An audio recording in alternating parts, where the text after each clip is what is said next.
Hello guys. आज के lecture में हम डिफरेंट टाइप के लॉज के बारे में डिस्कस करेंगे। बच्चों, ये लॉज केमिस्ट्री के डेवलपमेंट के समय बने थे एंड इनकी यूटिलिटी काफी ज्यादा रही है और आज भी है।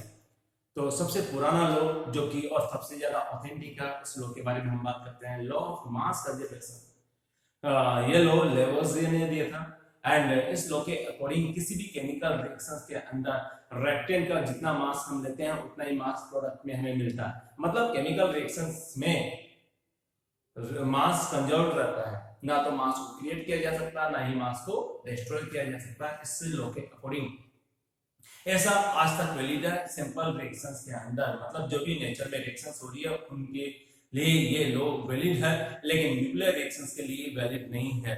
तो बच्चों, हम इस लॉ के बारे में बात करते हैं। सबसे पहला लॉ है लॉ ऑफ मास कंजर्वेशन। तो स्टार्ट करते हैं बच्चों। यहां पर पहला a law of mass conservation. Mass conservation किसने दिया था बच्चों? लेवोजियर ने दिया था। Given by Lavoisier. ठीक है बच्चों, ये साइंटिस्ट का काफी टाइम पहले इसने ये लॉज दिया था। इस लॉ के अकॉर्डिंग क्या है? मास neither be created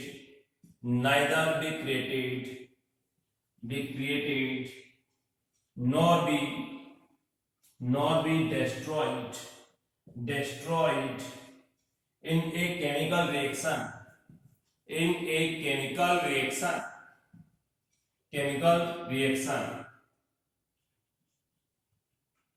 means mass of reactant is equal to mass of product। ये इस लॉ का मीनिंग है बच्चों। हाँ, एक्सेप्शन है न्यूक्लियर रिएक्शंस के लिए ऐसा ये अप्लाई नहीं होता। इसके लिए nuclear reaction not applicable for nuclear reaction. क्यों बच्चों? क्योंकि उसके अंदर मास एनर्जी में कन्वर्ट हो जाता है, इसलिए ये न्यूक्लियर रिएक्शंस के लिए अप्लाई नहीं होता। हाँ, लेकिन ये लॉ है काफी पुराना है। न्यूक्लियर डिसइंटीग्रेशन जो है उसके फाइंड आउट होने से पहले ही ये लॉ बना था और आज तक ये वैलिड है। लगभग 210 to 120 इयर्स बैक लेवोजियर ने इसकी डिस्कवरी की थी। तो बच्चों, ये है, इसको एक एग्जांपल लेकर सॉल्व करते हैं। यहाँ पर बच्चों एग्जांपल है, कैल्शियम कार्बोनेट है। कैल्शियम कार्बोनेट इसका 50 ग्राम लिया। कितना? 50 ग्राम लिया। यह रिएक्टेंट है। क्या बच्चों? रिएक्टेंट है 50 ग्राम। जब इसको हीट करते हैं तो कैल्शियम ऑक्साइड बनता है और यहाँ पर ये सॉलिड रहेगा, ये भी सॉलिड है, प्लस CO2 गैस बनती है। आपने देखा कैल्शियम ऑक्साइड का जो मास मेजर करते हैं, यहाँ पर इसका जो मास मेजर करेंगे तो ऐसी सिचुएशन में हमें ये 28 ग्राम मिलेगा। कितना बच्चों? 28। और CO2 का वॉल्यूम कलेक्ट किया और उसका वॉल्यूम कलेक्ट करने के बाद में जब इसका मास लिया गया तो इसका मास हमें 22 ग्राम मिला। इसका मतलब इस केमिकल रिएक्शंस में रिएक्टेंट का मास ऑफ रिएक्टेंट कितना बच्चों? मास ऑफ रिएक्टेंट ये है आपका 50 ग्राम। एंड मास ऑफ प्रोडक्ट की बात करते हैं। मास ऑफ प्रोडक्ट्स ये बच्चों आपका है calcium oxide 28 gram and CO2 है बच्चों 22 ग्राम। कितना? 22 ग्राम। जब आप इन दोनों को लिखोगे या ऐड करोगे तो हमें मिल जाएगा 50 ग्राम। इसका मतलब रिएक्टेंट का जितना मास था उतना ही मास क्या होगा? प्रोडक्ट का है। इसलिए इसे हम कहते हैं लॉ ऑफ मास कंजर्वेशन, यानी यहाँ पर लॉ ऑफ मास कंजर्वेशन का फॉलो हो रहा है। ऐसी रिएक्शन जिसके अंदर रिएक्टेंट का मास प्रोडक्ट के मास के इक्वल नहीं है, ऐसी पॉसिबल नहीं है न्यूक्लियर रिएक्शन के अलावा। और यहाँ पर दोनों का मास को मेजर करके हम इस लॉ को प्रूव कर सकते हैं। ठीक है बच्चों, पहला लॉ आपका ये हो गया। नेक्स्ट की मैं बात करता हूं, second law of constant proportion. Law of constant proportion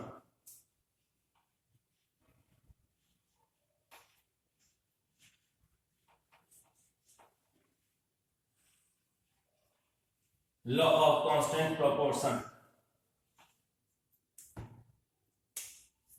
B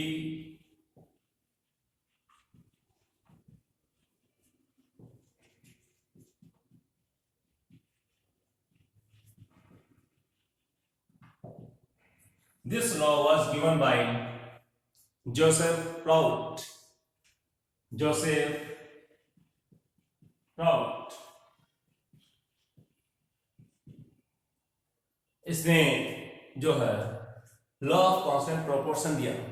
इस लॉ के अकॉर्डिंग किसी भी कंपाउंड को किसी भी मेथड से बनाया जाए, उस कंपाउंड के अंदर रहने वाले एलिमेंट का मास रेशियो हमेशा कांस्टेंट रहता है, क्योंकि उस समय मास ही मेजर किया जाता था, इसलिए मास रेशियो के बारे में इसने बोला। यानी उन एटम का जो रेशियो, यानी एलिमेंट के एटम्स का रेशियो होता है वो कांस्टेंट होता है, उनके मास का रेशियो क्या होता है बच्चों, कांस्टेंट होता है। कंपाउंड को किसी भी मेथड से बनाया जाए तो इस तरह से इसका स्टेटमेंट लिखते हैं, द रेशियो या mass ratio of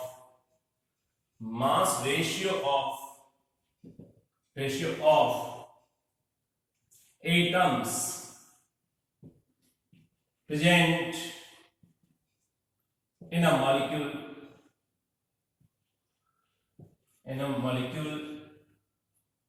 remain constant whether it is prepared by any method,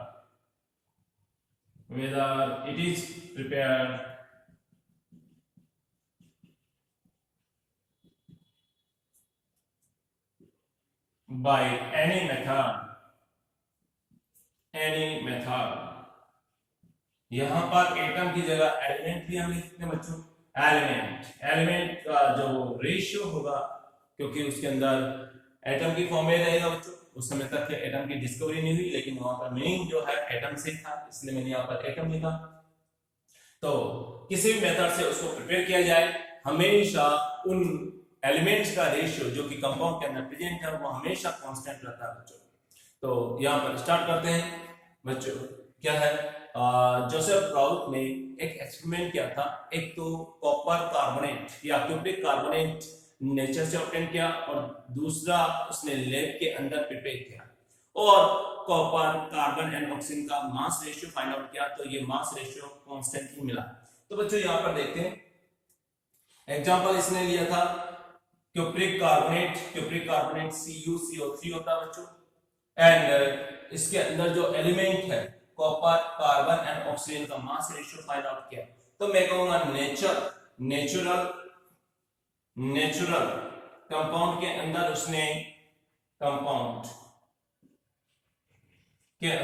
उसने क्या किया बच्चों, यहां पर कॉपर, कार्बन एंड ऑक्सीजन का मास रेशियो फाइंड आउट किया।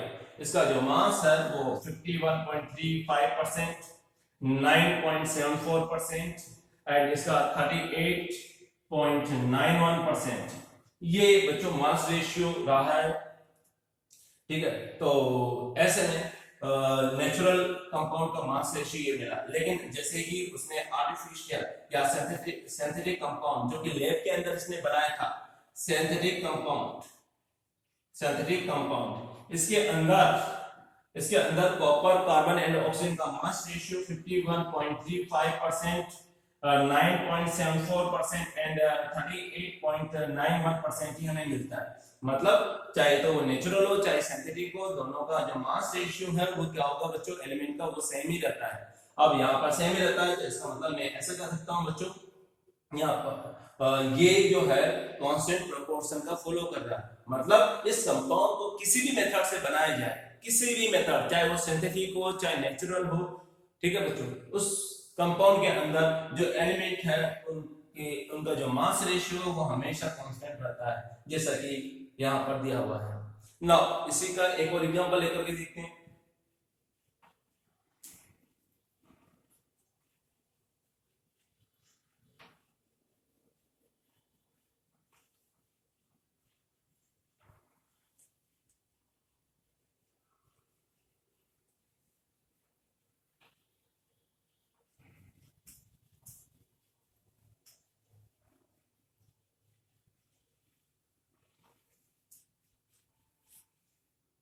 यहाँ पर देखो बच्चों, नेचर के अंदर H2 की क्वांटिटी काफी ज्यादा होती है और H2O है उसको लेके भी बनाया जा सकता है, यानी H2 एंड O2 के साथ में रिएक्शन करके H2O आप आराम से बना सकते हो। तो बच्चों यहाँ पर जो है H2O मैं कह सकता हूँ यहाँ पे दो तरह के एलिमेंट है, हाइड्रोजन एंड ऑक्सीजन। तो हम कह सकते हैं कि जब इसका मास निकालेंगे, क्योंकि अब कॉन्सेप्ट आपको काफी कुछ सीख चुके हो आप लोग, तो हम यहाँ पर इसका मास रेशियो यानी हाइड्रोजन का मास एंड ऑक्सीजन का मास परसेंटेज कैलकुलेट कर सकते हैं। तो यहाँ पर हम देखते हैं नेचुरल कंपाउंड है, उसके अंदर हाइड्रोजन एंड ऑक्सीजन का मास रेशियो क्या होगा बच्चों। आप यहाँ पर जब इसका मास रेशियो निकालते हो तो यहाँ पर आपको मिलेगा बच्चों ये 11 आपका हो जाएगा बच्चों 11% मिलेगा हाइड्रोजन का मास रेशियो, जबकि ऑक्सीजन का मास रेशियो अगर आप निकालते हैं तो ये आपका मिल जाएगा 88.89% ये ऑक्सीजन का। सिंथेटिक अगर कंपाउंड लैब के अंदर अगर इसको बनाते हैं सिंथेटिक कंपाउंड, तो ऐसी सिचुएशन में यहाँ पर हाइड्रोजन का वही रेशियो रहेगा जो कि यहाँ पर प्रेजेंट है। मैं ऐसा कर सकता हूँ, यहाँ पर देखो बच्चों 11.11% रहेगा और 88.89% रहेगा। अगर मैं इसको और सिंपली कहूं तो हमेशा किसी भी मेथड से H2 का प्रिपरेशन किया जाए, हमेशा हाइड्रोजन एंड ऑक्सीजन का एटम का जो रेशियो रहेगा वो 2:1 रहेगा। तो मैं कहूंगा बच्चों यहाँ पर कंक्लूजन क्या है इसका, कंक्लूजन जो कि बाद में एटम की डिस्कवरी के बाद में पता चला था, डाल्टन ने उसकी डिस्कवरी की थी बच्चों। तो यहाँ पर हाइड्रोजन एंड ऑक्सीजन के एटम के रेशियो, एटॉमिक रेशियो की अगर मैं बात करता हूँ रेशियो, तो हमेशा 2:1 में ही रहेगा, चाहे इसको किसी भी मेथड से हम प्रिपेयर करें। तो ये इसका कंक्लूजन है। नाउ नेक्स्ट है third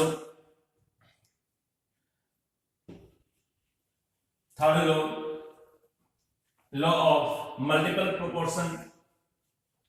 law of multiple proportion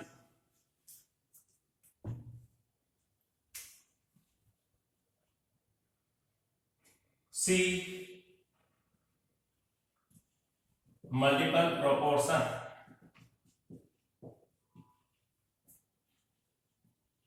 This law was given by Dalton.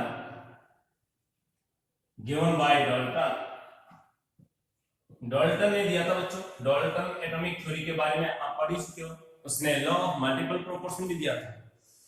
अगर दो एलिमेंट आपस में रिएक्ट करके डिफरेंट टाइप के कंपाउंड्स बनाते हैं, तो ये कंपाउंड बनाते समय एक सिंपल रेशियो का वो फॉलो करते हैं बच्चों।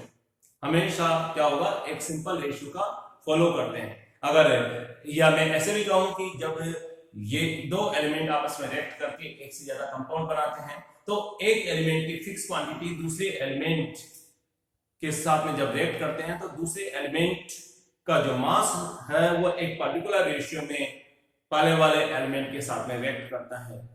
तो यहां पर हम कह सकते हैं बच्चों, if two element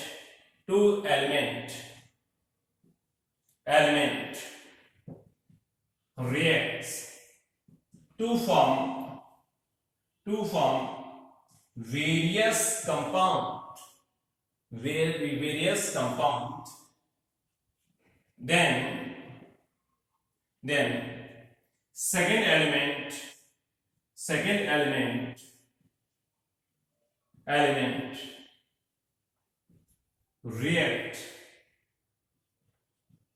reacts in a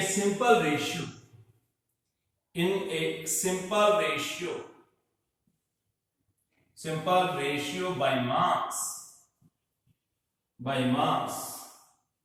with fixed quantity of first element,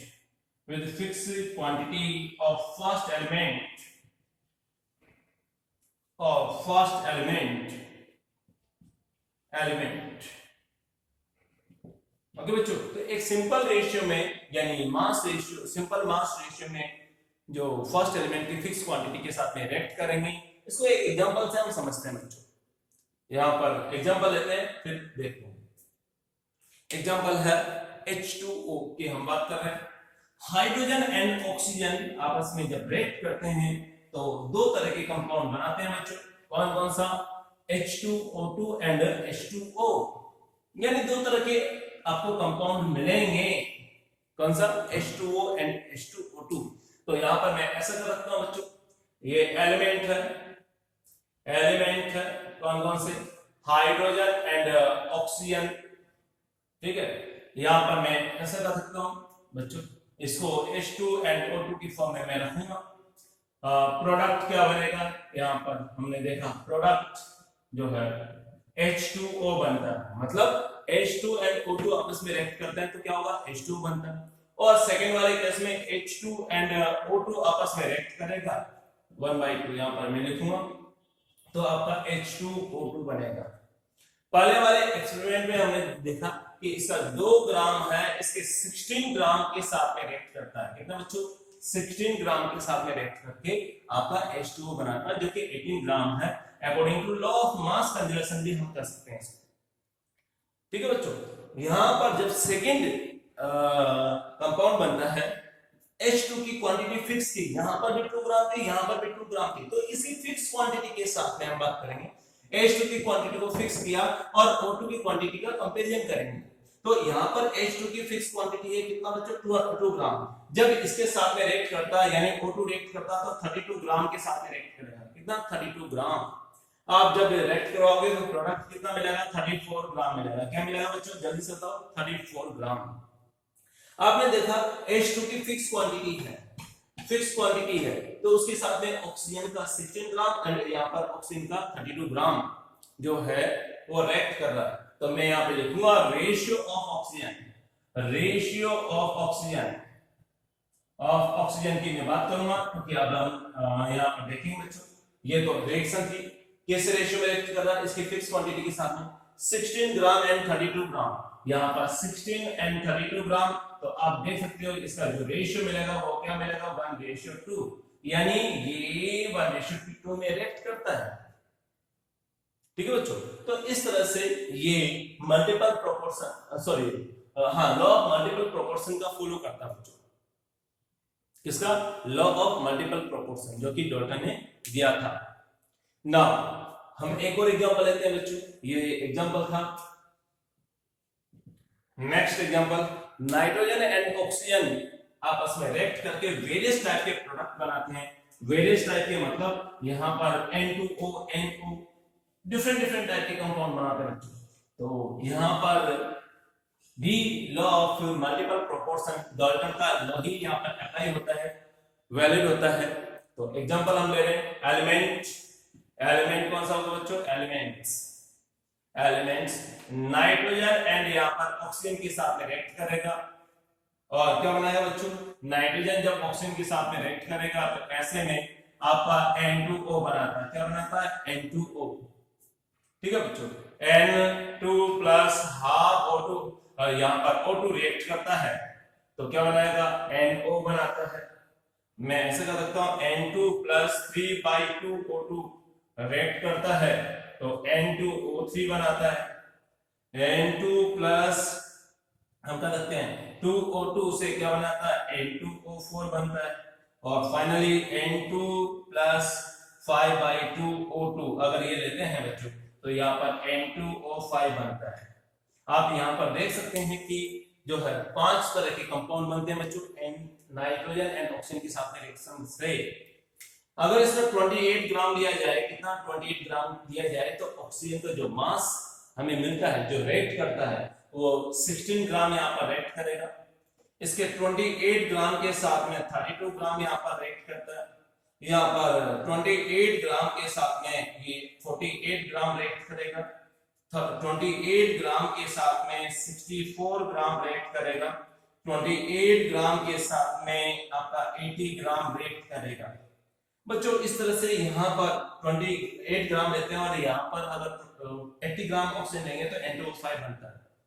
तो इस तरह से 5 प्रोडक्ट मिलते हैं। लेकिन यहाँ पर ऑक्सीजन का रेशियो की बात करते हैं। नाइट्रोजन की क्वांटिटी हमने फिक्स रखी, फिक्स रखना पड़ता है मल्टीपल प्रोपोर्शन को फाइंड आउट करने के लिए। तो बच्चों फिक्स रखिए इसकी क्वांटिटी और यहाँ पर ऑक्सीजन की क्वांटिटी का रेशियो निकालना। हम देखते हैं रेशियो ऑफ ऑक्सीजन में यहाँ पर लिखूं तो ये अच्छा रहेगा, मास रेशियो ऑफ ऑक्सीजन क्या होगा बच्चों, 16 ग्राम था आपने देखा, फिर 32 ग्राम हुआ, फिर 48 ग्राम हुआ, फिर आपका होगा 64 ग्राम हुआ, फिर आप कह सकते हो 80 ग्राम हो गया। हम ऐसा कर सकते हैं कि 80 ग्राम। ओके, यहाँ पर देखो बच्चों, जब भी इसको सोल्व करते हो तो 1:2:3:4:5 ये इस रेशियो में आपस में रेट करते हैं। मतलब N2 की कांस्टेंट क्वांटिटी के साथ में, फिक्स क्वांटिटी के साथ में ऑक्सीजन है वो 1:2:3:4:5 में आप रेट करता है। इसे बोलते हैं मल्टीपल प्रोपोर्शन। नाउ एक लॉ और पढ़ लेते हैं, law of reciprocal proportion. Reciprocal proportion तो यहाँ पर ये काफी इंपॉर्टेंट है, क्योंकि यहीं से अगर मैं इक्विवेलेंट कॉन्सेप्ट के बारे में बात करूं तो आप कह सकते हो कि यहीं से इक्विवेलेंट कॉन्सेप्ट का डेवलपमेंट हुआ था। अब इक्विवेलेंट कॉन्सेप्ट क्या होता है आगे के लेक्चर्स में हम डिस्कस करेंगे बच्चों।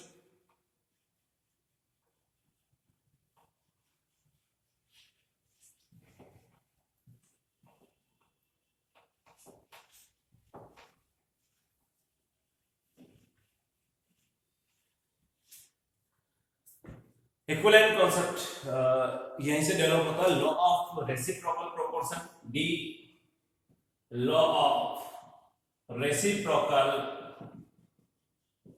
Proportion. Law of reciprocal proportion क्या होता है बच्चों? लॉ ऑफ रेसिप्रोकल प्रोपोर्शन वैसे ये बता देता हूं पहले, गिवन बाय रिचर। इस लॉ के अकॉर्डिंग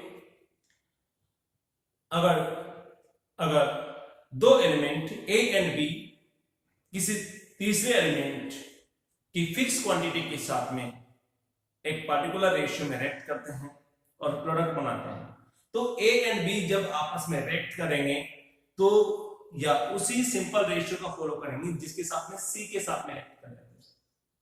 मैं रिपीट कर रहा हूं, जब दो एलिमेंट ए एंड बी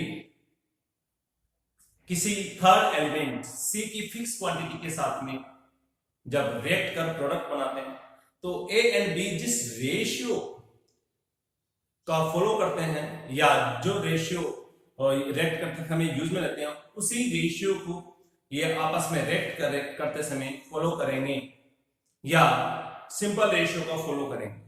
तो यहां पर मैं लिखता हूं, if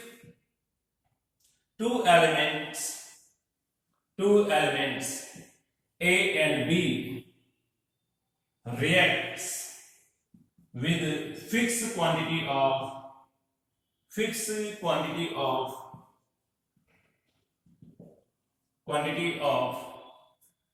element C,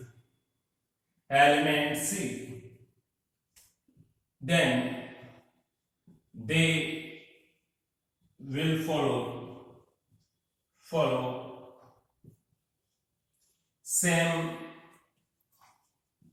same ratio or simple ratio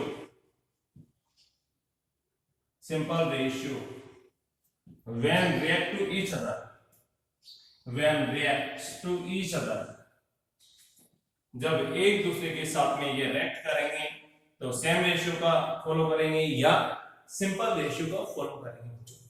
तो इस तरह से जो है ये लॉ है, इसको मैं वापस से आपको समझाऊंगा। ए और बी एलिमेंट के साथ में एग्जांपल हम कर सकते हैं, यहां पर सी ए के साथ में रिएक्ट कर रहा, किसके साथ में बच्चों? ए के साथ में, और सी बी के साथ में रिएक्ट कर रहा है। इसके सेम क्वांटिटी है, सेम क्वांटिटी।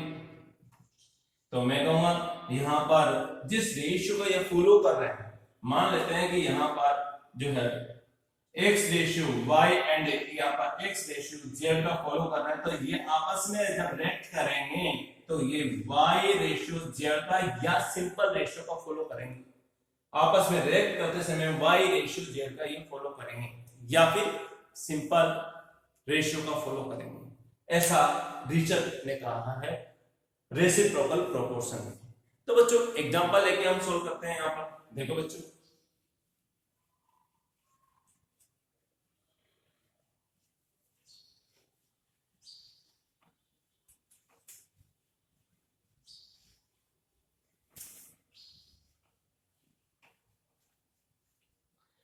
एग्जांपल है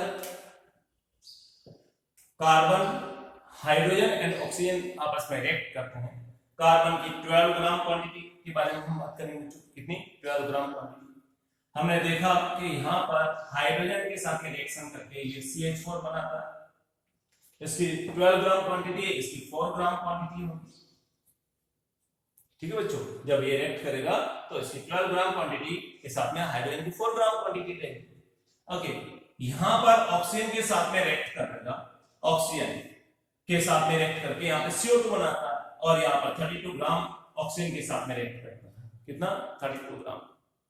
तो जब ये आपस में रिएक्ट करके, जब आपस में रिएक्ट करेंगे और H2O बनाएंगे तो यहां पर रेशियो का मास रेशियो 12/4, यानी मैं ऐसे कर सकता हूं 3/1 में ये रिएक्ट कर रहा था। 12/4, इसको 4 से डिवाइड कर दीजिए, 3/1 आ जाएगा। तो 3/1 में रिएक्ट कर रहा था। यहां पर रिएक्ट करते समय बच्चों 4 से डिवाइड करोगे तो अगेन 3/8 आ जाएगा। 3/8। तो जब ये आपस में रिएक्ट करेंगे तो यहां पर ये 1 और 8 रेशियो को फॉलो करेंगे या इसके अलावा सिंपल रेशियो को भी फॉलो कर सकते हैं। तो यहां पर इसका जो मास रेशियो होगा वो 1/8 होगा, ऐसा रिचर्ड ने कहा था। तो इस तरह से इसे कहेंगे रेसिप्रोकल प्रोपोर्शन का लॉ करते हैं बच्चों। नाउ एक और हम लॉ पढ़ लेते हैं। यहां पर गेलुसेक लॉ, कौन सा बच्चों? गेलुसेक लॉ, उसके बारे में हम देख लेते हैं। गेलुसेक लॉ क्या होता है?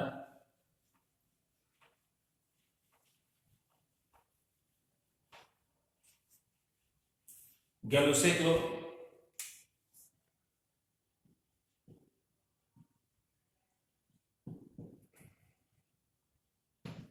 गेलुसेक लॉ क्या होता है बच्चों? यहां पर इससे हम लेंगे इफ rectangles and और मैं और भी लिख सकता हूं products और both are gaseous in nature,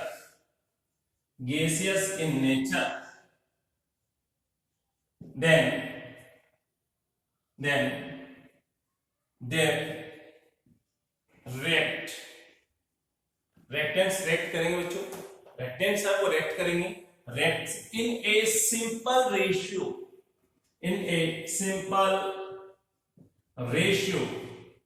and form products in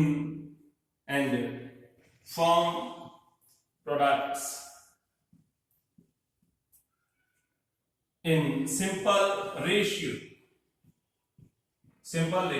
मतलब मैं ऐसा कर सकता हूं कि यहां पर रेक्टेंगल और प्रोडक्ट आपस में गैसीय हैं, तो यहां पर रिएक्ट करते समय एंड प्रोडक्ट बनते समय सिंपल रेशियो का फॉलो करेंगे।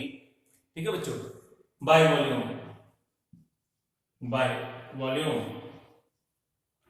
Volume at constant temperature and pressure. इसके एग्जांपल से हम देख लेते हैं बच्चों। यहाँ पर H2 एंड Cl2 रिएक्ट करके 2HCl बनाता है, ये भी गैस है, हम ऐसा कर सकते हैं ये भी गैस है। तो ऐसी सिचुएशन में जब H2 एंड Cl2 रिएक्ट करेगा तो एक सिंपल रेशियो का फॉलो करेगा। 100 ml अगर हम ये लेते हैं तो 100 ml ये भी ले लेंगे और यहाँ पर 200 ml बनेगा। मतलब इनका जो रेशियो होगा वो क्या होगा? वॉल्यूम में ये 1:1 में रिएक्ट करेंगे एंड 2 में बनाएंगे। ठीक है बच्चों, यानी यहीं से बच्चों अगर हम देखते हैं तो स्टोइचियोमेट्री का डेवलपमेंट हुआ, जैसे 1:1 में ये रिएक्ट करेगा एंड 2 में बनाएगा। हालांकि मैं मोल कॉन्सेप्ट में ये सब बता चुका, लेकिन आप समझ चुके होंगे ये लॉ गैलोसेक ने दिया था। इस तरह से डिफरेंट लॉज है केमिकल रिएक्शंस में, केमिस्ट्री में काफी यूजफुल है। इनके डेवलपमेंट के साथ साथ में केमिस्ट्री का डेवलपमेंट हुआ। Thank you.